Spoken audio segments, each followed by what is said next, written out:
Skala lagi tidur malam-malam aku sampai gini, ya ampun kita beruntung ya udah dapetin dia duluan gitu. Karena ternyata sesusah itu dan kita memang dari awal berpikir bahwa itu susah. Berarti kan Skala tuh umurnya udah mau 7 tahun. Ya. Sebenarnya aku baru mencoba aja tuh 4 tahun ini. Ya. Kalaupun ditanya, aku malah kayak, pengen gitu. Aku udah punya anak pertama. Iya. Kalau buat seorang Ayudhya itu berarti Tuhan itu siapa buat kamu? Aku takut banget, takut mati iya. Terus setelah aku melewati berbagai fase kehidupan, aku di titik pas melahirkan Skala itu, aku baru ngeh bahwa kayak, oh mati ini nanti gue bisa. Ya Allah mau ini dong. Aku kadang malah nggak enak gitu, maksudnya kayaknya nggak enak kan minta gitu.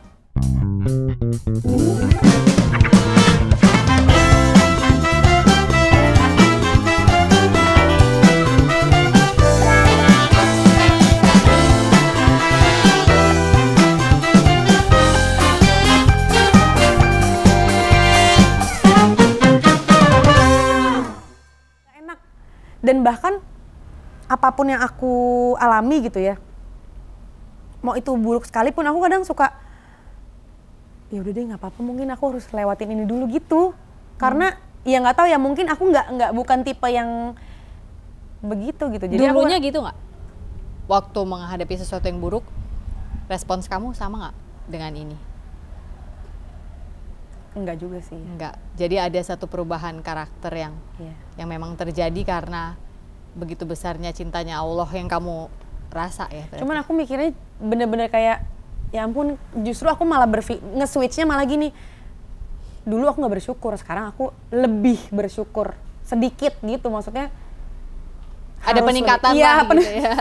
Istilahnya gitu kan. Iya gitu, karena ya perubahannya itu. Iya. Cuman aku dari dulu aku selalu, ya kalau misalnya ada apa-apa aku ya udah ya mungkin ya memang aku harus menghadapi ini gitu, termasuk yang kayak gitu. Cuma aku mengakui banget dulu aku orang yang sangat-sangat ya udah kayak ya udah take it for granted gitu. Oh ya udah. Tapi sekarang setelah aku sadarin gitu kayak, wah lo kalau nggak bersyukur parah sih, kebangetan lo gitu istilahnya kalau ngomong ke diri aku sendiri. Tapi kamu ini nggak sih menyadari tadi yang kamu omongin itu ya, bahwasannya kamu aduh mau minta tuh udah nggak enak, ini tuh udah dikasihnya udah banyak banget berkahnya gitu kan ya. Kamu sadar nggak kalau misalnya nih POV-nya kita ganti ya, itu kan POV kamu nggak enak, katakanlah kita bisa baca pikiran Tuhan gitu. Kan itu sebenarnya sama kayak kita orang tua, misalnya kamu lihat Skala gitu, dia bahkan nggak mau minta apa-apa lagi saking udah nggak enak, ini udah nggak apa-apa, ini udah cukup, malah ngasih nggak lo? Iya bener sih. Malah ngasih kan? Minta itu nggak apa-apa, tapi misalnya ada kan gini loh, aku ngeliatnya Tuhan itu kan melihat hati ya, nggak melihat fisik itu, He goes beyond gitu. Jadi ketika misalnya hati kita kebaca sama dia adalah, baik banget anak ini ya, udah dikasih pun dia masih nggak, ya maksudnya dia untuk minta nggak enak karena udahlah ini aja udah cukup. Kalau kita lihat anak kita punya pemikiran yang sama dengan kamu tadi, bukankah kita yang orang tua, kita bukan Tuhan loh, kita tuh masih penuh dengan dosa. Kita aja yang nggak sempurna mau ngasih lebih lagi karena anak ini nggak pernah minta gitu. Apalagi Tuhan nggak sih? Ih merinding gue.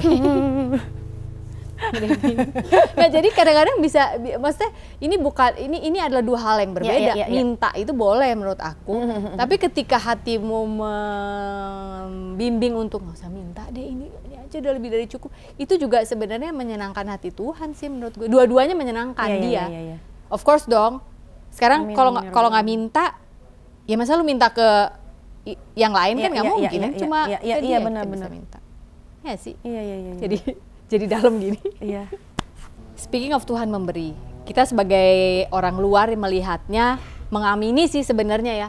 Iya sih sebenarnya Tuhan tuh udah memberi kamu banyak banget, dan kamu juga yang di rumah sebenarnya kalau kamu mau catet ya satu-satu, banyak loh sebenarnya pemberiannya gitu. Tapi kebetulan karena you live in the public eye gitu ya, jadi kita bisa lihat, wah gila jodohnya udah istilahnya udah dijagain dari dia SMP tuh udah ada nih, ada yang udah suka, baru ngomongnya di waktu yang tepat, terus dia gitu bisa jadi partner yang tadi kamu bilang, itu tuh pernikahan impian banyak orang gitu ya.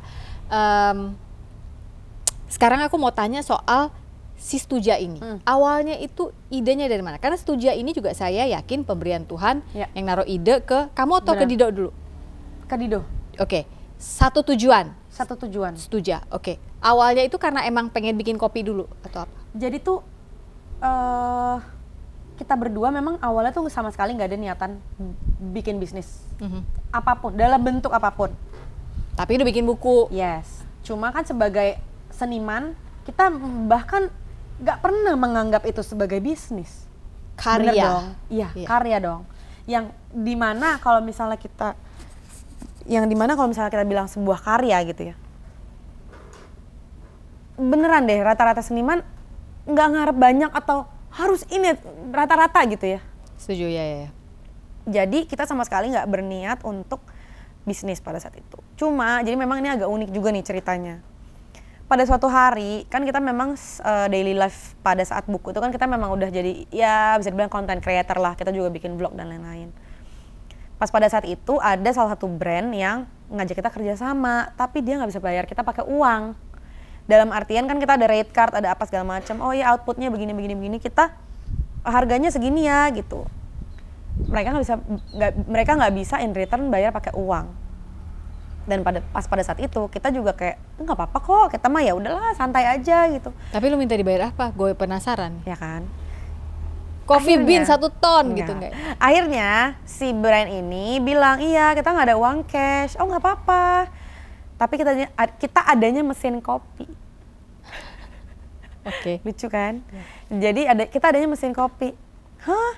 Mesin kopi? Oh iya.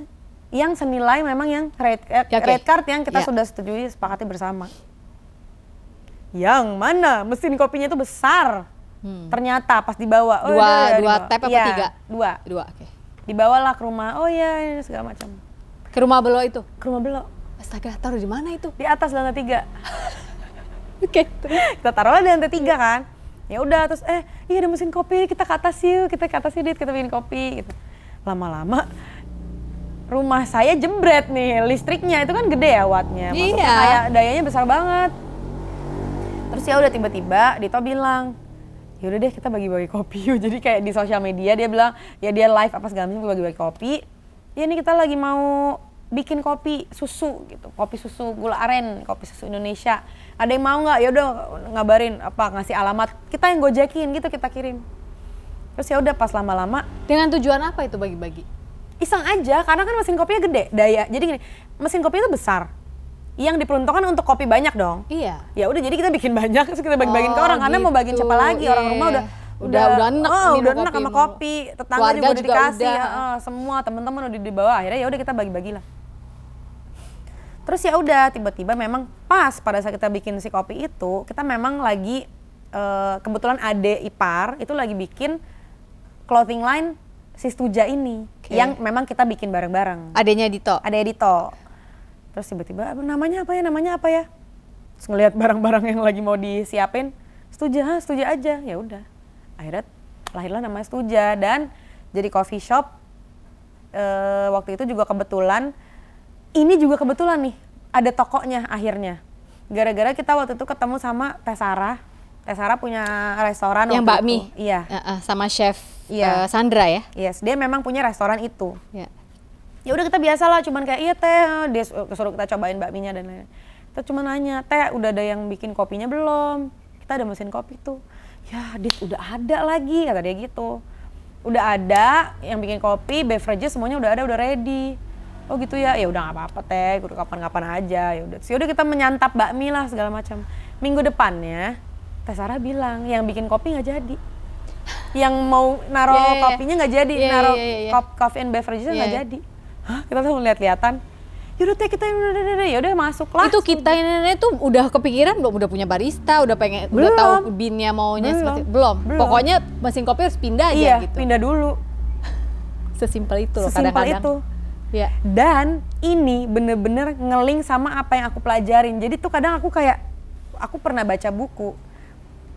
Kadang emang kalau bisnis tuh bukan kita nyari proposal atau apa, kadang tuh nggak gitu. Jadi di bukunya Richard Branson itu dia bilang memang bisnis itu bisa terjadi kalau misalnya ada opportunity yang kalian tangkep gitu. Aku langsung set sama Dito, aku jadi ngebayangin itu. Oh iya ini harus kita ambil, ya udah. Nanti abis itu pelan-pelan menyesuaikan. Iya.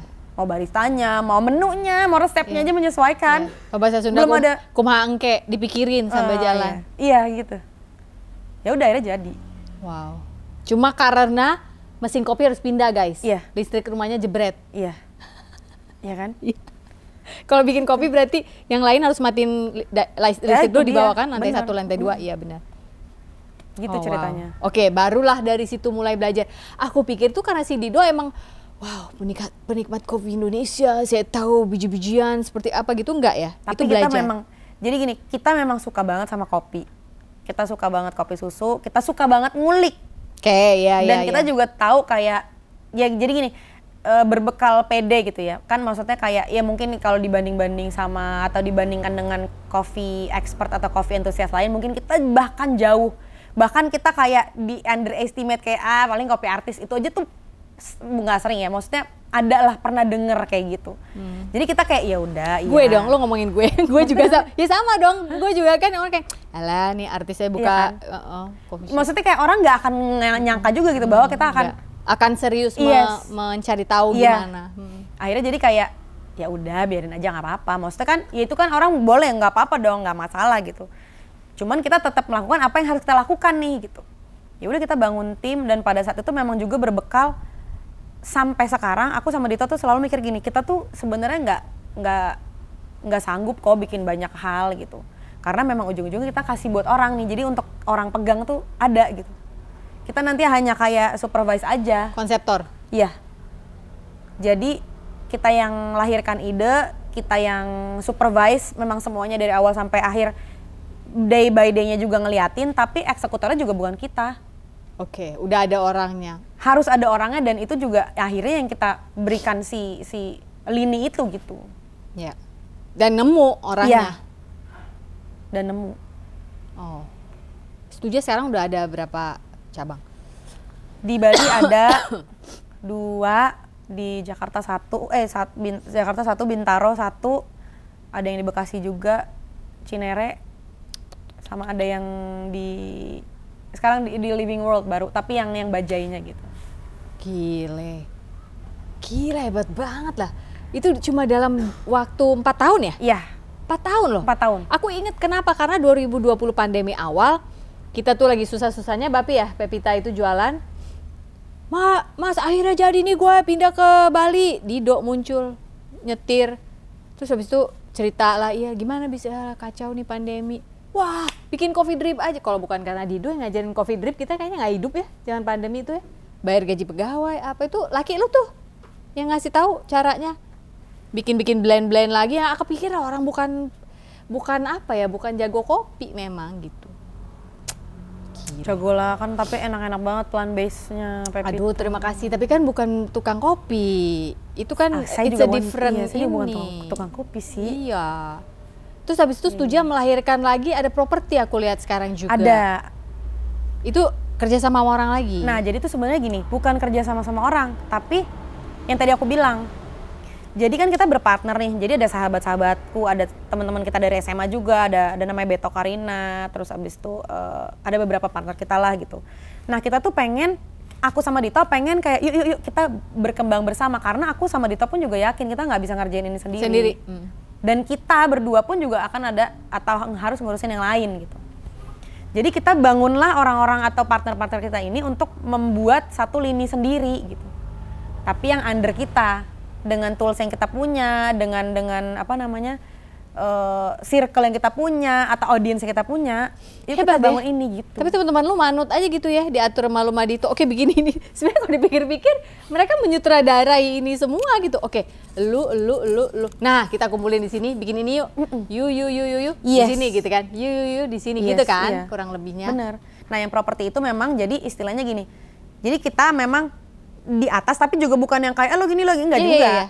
Tapi kita bikin itu untuk dia, karena memang itu fieldnya dia, arsitek, properti itu fieldnya dia. Tapi kita gabungkan dengan kayaknya ini kurang bagus deh, kayaknya ini gitu. Jadi kita hanya apa ya, pemoles aja dan memang pembakar bensin aja. Luar biasa loh itu. Gitu itu. Kayaknya udah waktunya bikin buku lagi deh.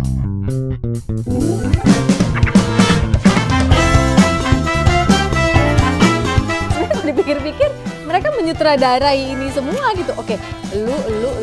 Nah, kita kumpulin di sini, bikin ini yuk. Yuk. Di sini gitu kan. Yuk di sini gitu kan. Kurang lebihnya. Bener. Di titik ini pun aku sama Dito banyak banget menjalankan atau melakukan atau apa?